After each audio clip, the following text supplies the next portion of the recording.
Faire de soi sa priorité, 5 actions fortes, concrètes, pratiques à faire maintenant. Bonjour à toutes et à tous, bienvenue dans cette vidéo. Je suis Mylène, je suis coach formatrice, créatrice du site Les Défis des Fisaines et de la chaîne du même nom. Dans cette vidéo, donc, j'ai réuni en fait 5 actions fortes, actions un petit peu symboliques à faire maintenant pour réussir à basculer dans ce nouveau paradigme, on pourrait dire, où on fait vraiment de soi sa priorité. Parce que c'est quelque chose qu'on veut bien souvent faire, mais on ne sait pas trop comment s'y prendre, par où commencer. Il y a beaucoup de choses dans ce travail et j'ai quand même pu me rendre compte que sur notre chemin, il y a des actions qui font vraiment la différence, des habitudes qui marquent vraiment un avant, un après. Donc j'ai réuni 5 choses à faire pour réussir à faire de vous votre priorité. Première chose à faire, c'est vraiment de remplacer vos lectures et tout ce dont vous vous nourrissez, c'est-à-dire les livres, les podcasts, les vidéos que vous regardez, que ce soit sur les réseaux, que ce soit à la télé. Donc vraiment remplacer tout cela par des contenus nourrissants. C'est-à-dire sans radicalement changer et dire à partir de maintenant je ne regarde plus de séries ou je ne regarde plus rien, choisir vraiment des contenus qui vont nourrir en fait ce qui se passe à l'intérieur, qui vont venir activer votre cheminement, qui vont venir l'encourager, le stimuler, le soutenir, etc.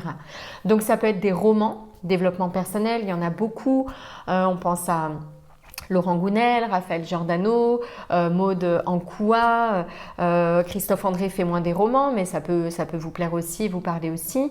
Moi, en ce qui me concerne, c'est le livre de Laurie Nelson Spillman, Demain est un autre jour, qui a vraiment participé à mon cheminement.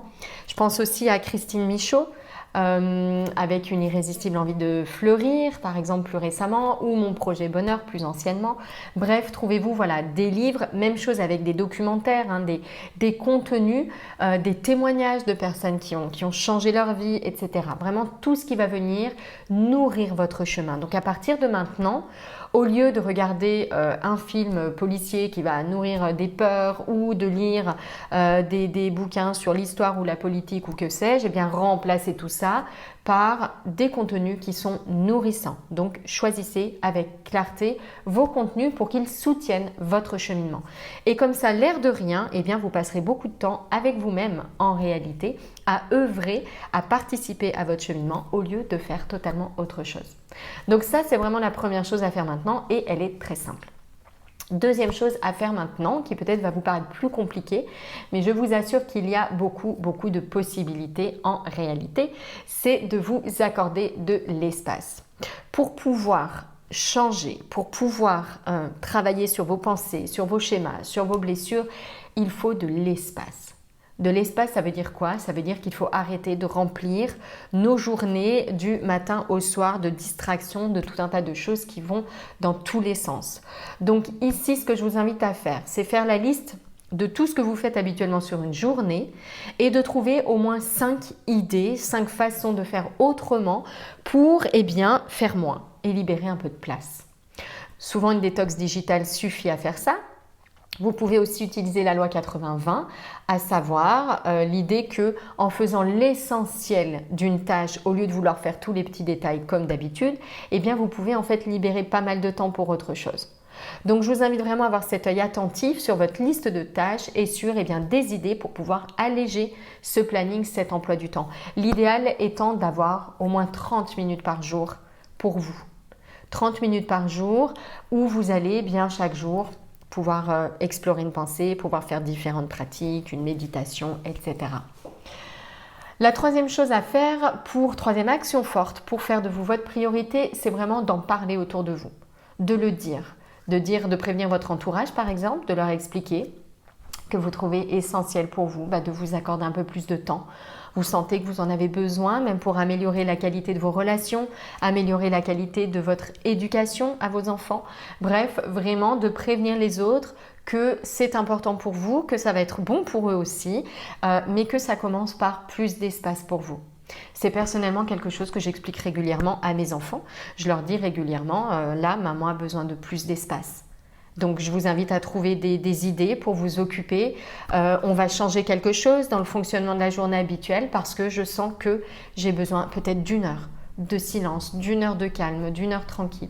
Et donc voilà, en trouvant des pistes avec votre entourage, vous allez pouvoir vraiment libérer cet espace-là et surtout vous engager aussi. Parce qu'en le disant autour de vous, eh bien vous posez vraiment vos conditions, vous posez les choses et ça marque une empreinte en fait, tout ça sur vos cellules, hein, sur votre fonctionnement.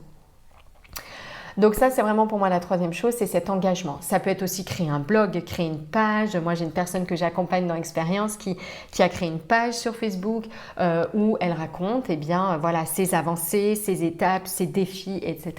Ça peut être également ça. C'est ce que j'ai fait aussi à mes débuts avec le blog Les Défis des filles zen. La quatrième action forte à poser pour faire de vous votre priorité, c'est de suivre une formation dédiée à cette thématique. Il y en a de plus en plus et vous savez, même aujourd'hui, par le Pôle emploi, par le CPF, par même votre plan de formation entreprise, vous avez accès à des formations, à ce qu'on appelle dans le monde du travail les soft skills, qui sont du développement personnel, hein, très clairement.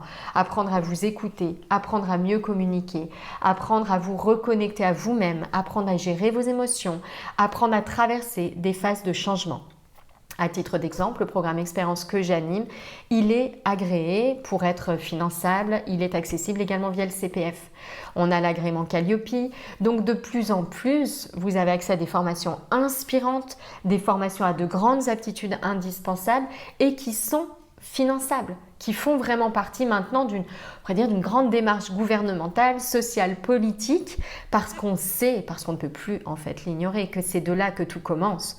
On peut apprendre toutes les compétences spécialisées qu'on veut, les difficultés qui sont rencontrées dans le monde du travail ou ailleurs, elles viennent toujours d'un manque de connaissance de soi. On en revient toujours à ça. Et pas à pas, l'État le reconnaît, ce qui est plutôt fantastique. Donc ça, c'est vraiment la quatrième action forte à faire. Choisissez une formation, un programme qui va vous aider à mieux vous connaître parce que c'est vraiment ce qui va débloquer tout le reste. Et encore une fois, le programme Expérience en fait partie. On en est ravis depuis 3 ans maintenant. La dernière clé, la dernière chose, action forte à faire pour faire de vous votre priorité, eh bien, c'est de vous engager envers vous-même. Écrivez-vous une lettre qui pose votre intention. Une lettre qui vous aide à sentir, imaginer les obstacles que vous allez peut-être rencontrer, les freins que vous allez peut-être rencontrer sur votre chemin, ces distractions qui vont faire que vous allez vous oublier et trouver des moyens dès maintenant dans cette lettre de revenir à cet essentiel, de revenir à cette décision-là. Vous pouvez aussi vous écrire une phrase totem ou un mantra qui va vous aider en fait parce qu'il est vibrant, parce qu'il est puissant, parce qu'il active quelque chose en vous comme un souvenir qui est là, une flamme qui est là. Qui va vous aider à vous reconnecter à cette grande décision, à cet engagement, à cette intention de faire de vous-même votre priorité. Donc vous pouvez vous écrire cette phrase, vous pouvez vous écrire cette lettre et par exemple décider de la relire en cas de besoin ou bien la lettre de ne la relire que dans 6 mois, de vous mettre un rappel sur votre agenda pour la fin de l'année par exemple. Voilà les 5 choses à faire, les 5 actions fortes pour faire enfin de vous votre priorité.